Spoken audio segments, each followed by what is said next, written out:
నీ చేతికి ఇవ్వబడిన పనిని బైబిల్ ఏం సెలవిస్తుంది?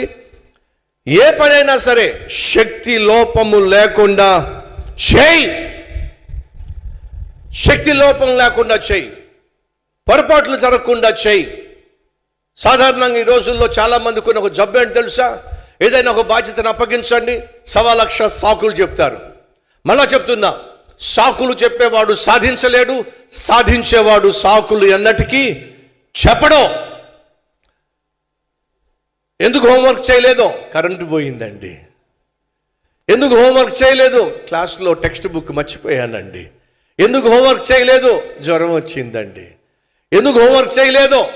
1,00,000 కారణాలు. మళ్ళా చెప్తున్నా, జీవితంలో విజయం సాధించాలని ఆశపడుతున్నావా? ఏనాడు సాకులు చెప్పే ప్రయత్నం చేయొద్దు.